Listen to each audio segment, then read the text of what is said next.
Assalamualaikum warahmatullahi wabarakatuh. Balik lagi sama aku Cik ya. Di sini di pertemuan ketiga. Jadi kemarin di pertemuan 1 sama 2 kita udah bahas tentang DFD sama UML untuk use case diagram. Di sini aku mau ngenalin salah satu aplikasi buat use case diagram, yaitu Enterprise Architect. Di sini kebetulan aku pakai versi 12.1 ya. Untuk Enterprise Architect sendiri sebenarnya versinya dia itu yang terbaru udah sampai 15 kalau nggak 16 gitu. Kalau buat versinya optional sih, boleh pakai yang mana aja. Cuman yang harus hati-hati adalah untuk versi terbaru itu dia nggak bisa dibuka untuk versi sebelumnya. Jadi kalau kita udah bikin diagram untuk versi 15 contohnya dia nggak akan bisa dibuka di versi 12 seperti itu ya. Jadi careful saja. Oke, di sini yang pertama aku bakal kasih lihat gimana sih caranya kita bikin file untuk use case-nya di Enterprise Architect ya. Pertama di sini di bagian ini ada start, kita pilih new file. Kita pilih tempatnya di mana. Contohnya kita mau simpen di D. Habis itu di file di Unisbank. Ya, kita tinggal pilih aja di mana kita mau. Ini contohnya aku ambil di folder Unisbank ya. Jadi aku langsung tulis aja nama file yang ingin aku bikin. Di sini aku mau tulis latihan. Kita pastiin kalau jenis tipe filenya adalah Enterprise Architect Project ya, atau EAP seperti ini. Langsung kita save. Oke, kita tunggu, nanti bakal muncul dialog. Nah, seperti ini. Kita pilih use case. Oke, seperti ini. Setelah dia masuk tombol centang, kita langsung di oke.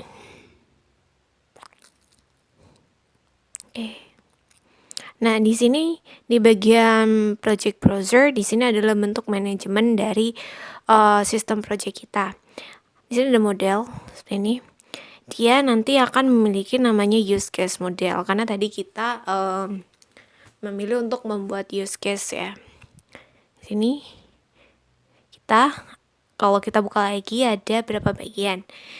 Di sini ada tertulis use case model dengan gambar seperti orang gitu ya. Jadi kita pilih dia dan klik 2 kali.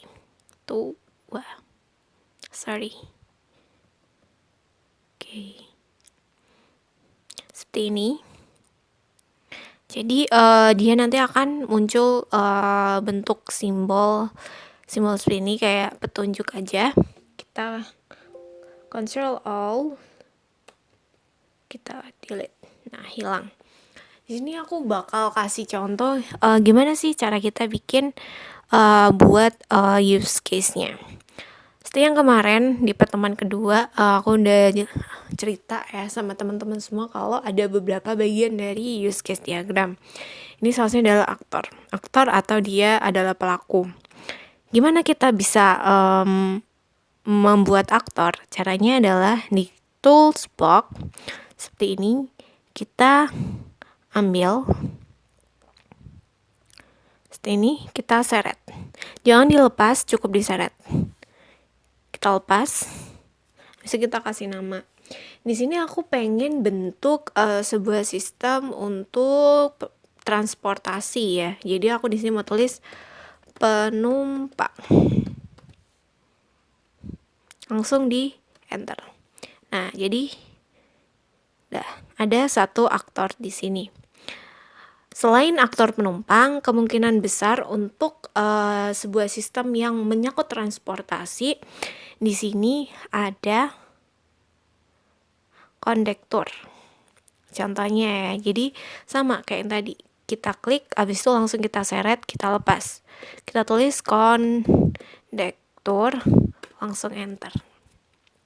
Nah, ini aktor atau si pelaku.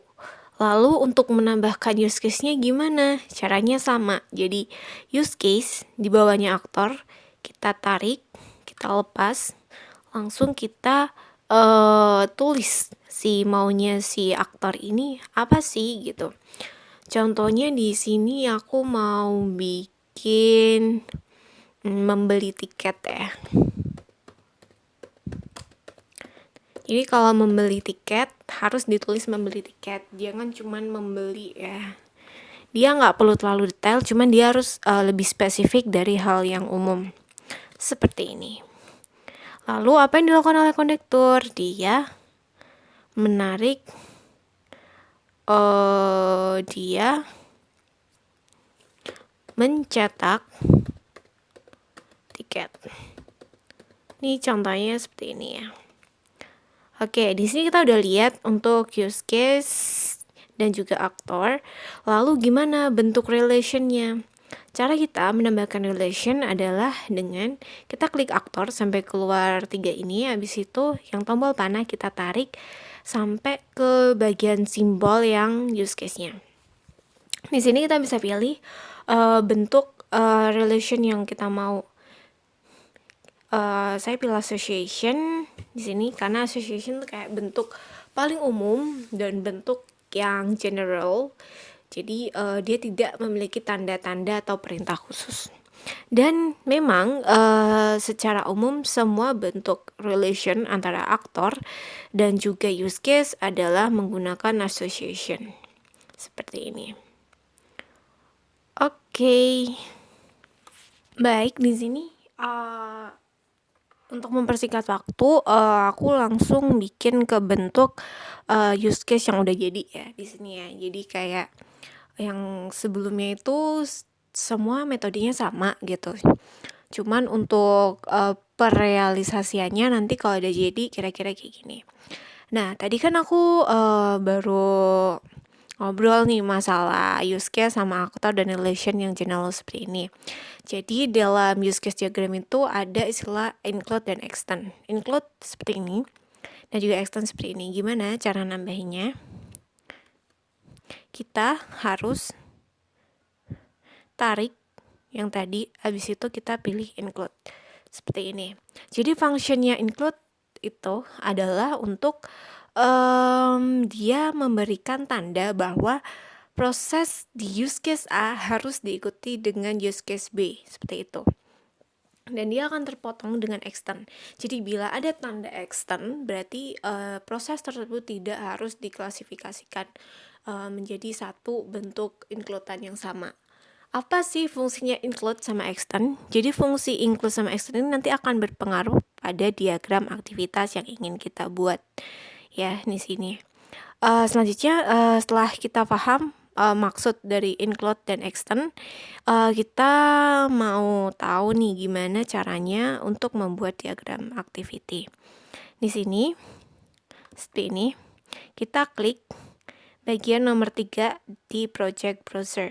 Nomor 3 dari kiri, 1, 2, 3. Seperti itu. Habis itu kita pilih activity. Nah, dia akan langsung keluar. Seperti ini.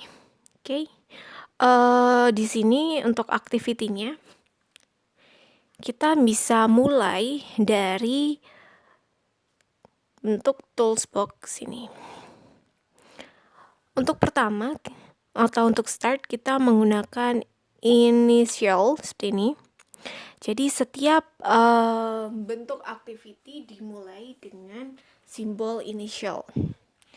Kita bisa tulis dengan mulai. Oke. Lalu activity ini kita lanjutkan dengan pembuatan aktivitas. Kita bisa dua cara. Yang pertama adalah dengan menyeret, sama seperti tadi, diseret, dilepas. Contohnya di sini, ini hanya contoh ya. Saya mau nulis halaman pendaftaran.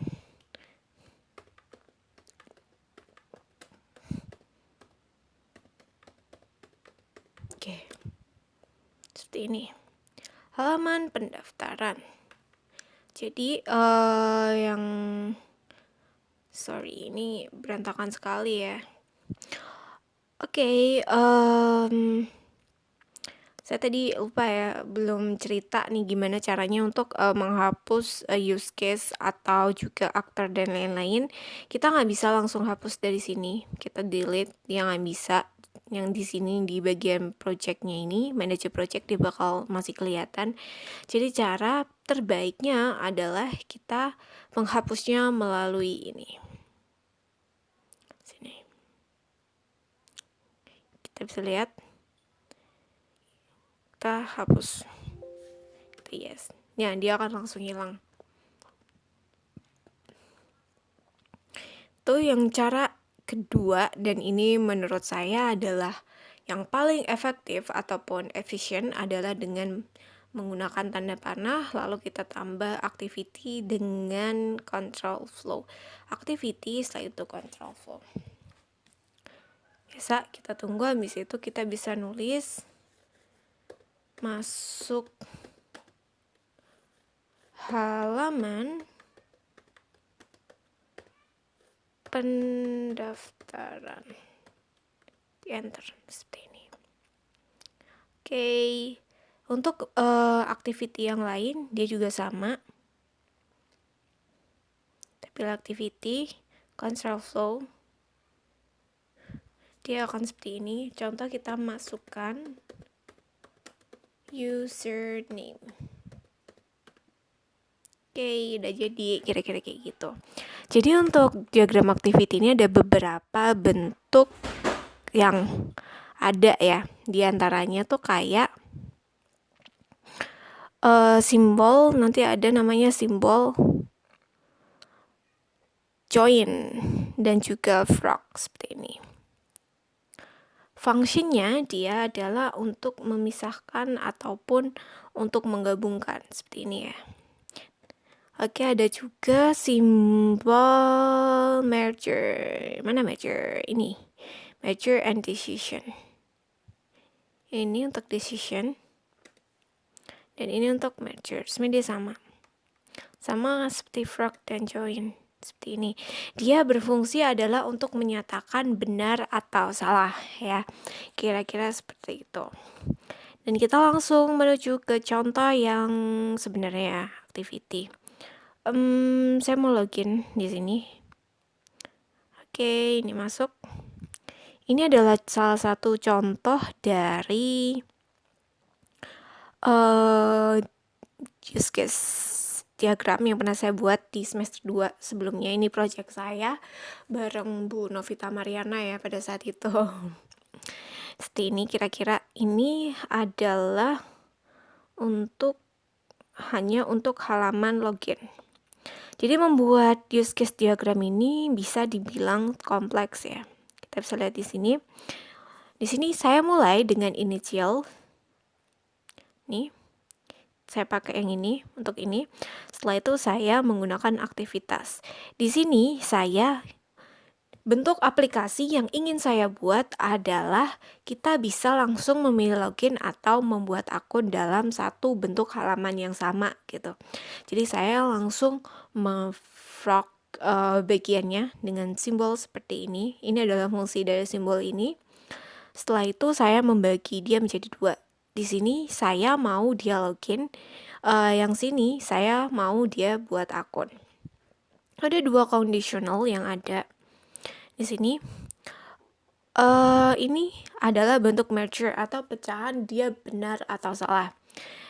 Dalam memasukkan password saat login, apabila dia valid, cek validasi data, di sini nama mergernya. Caranya adalah kita klik merger. Ini contoh ya, kita merger. Nah, kita langsung tulis gitu. Apa yang kita mau. Seperti itu ya. Nanti kalau kita mau ganti, kita tinggal klik 2 kali. Dia akan langsung muncul. Di sini saya tulis untuk satu relation adalah tidak valid, yang satu valid. Apabila dia valid, maka dia akan langsung masuk ke dalam akun. Seperti itu. Apabila dia tidak valid, maka sistem mengkonfirmasi kevalidan data dan mengirimkan kode unik ke email pengguna. Seperti itu. Dan juga ada satu bentuk yang kita nggak bisa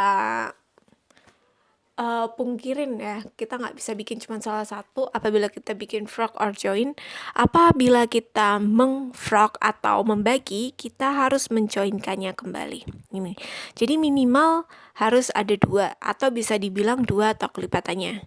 Kita nggak boleh bikin frog or join itu 1, 3, 5 gitu. Kita harus menggabungkannya kembali. Nggak bisa sesuka kita aja gitu.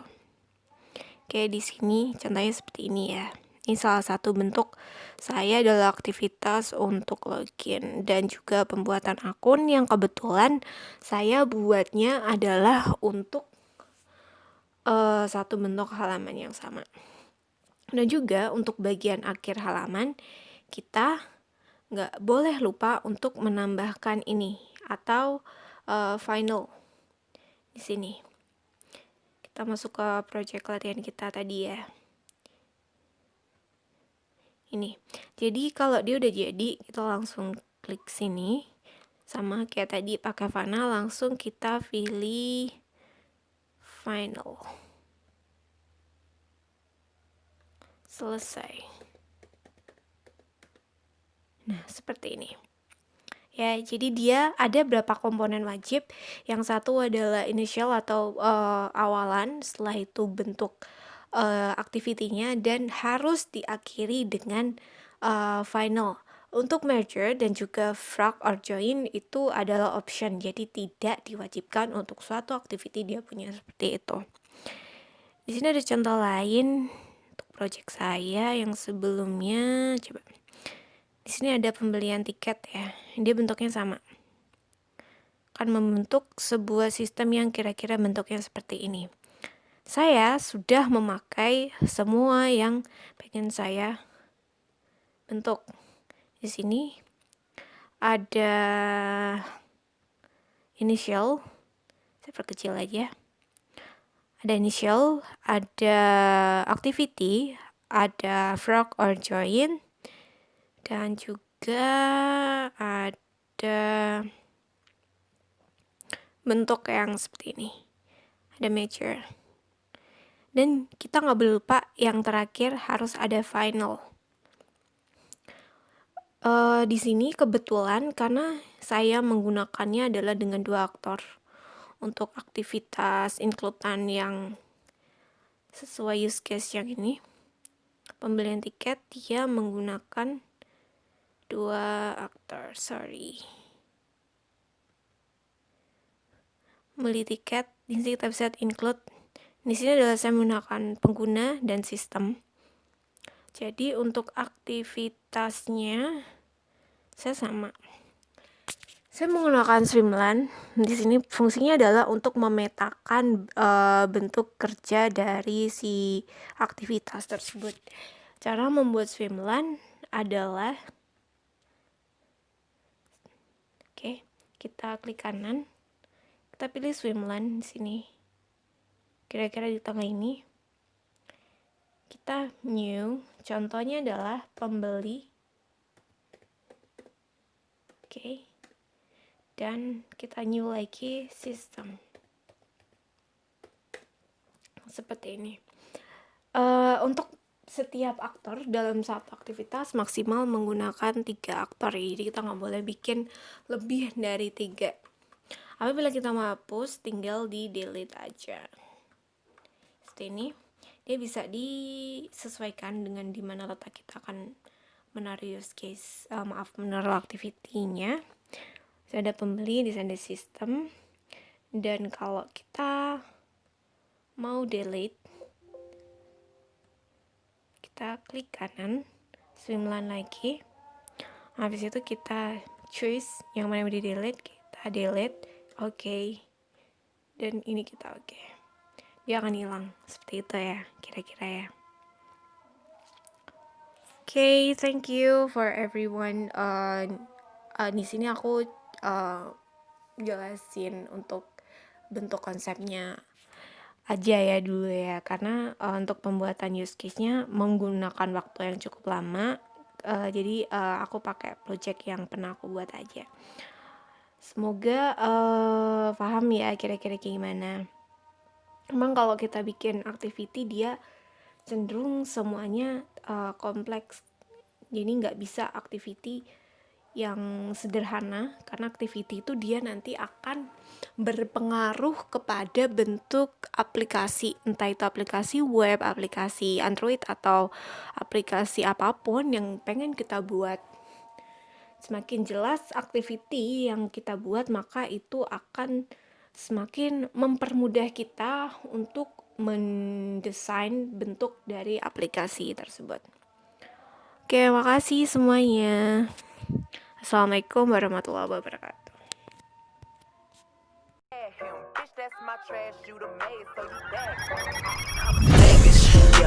Classy, bougie, ratchet, sassy, nasty, hacking, stupid, what's happening?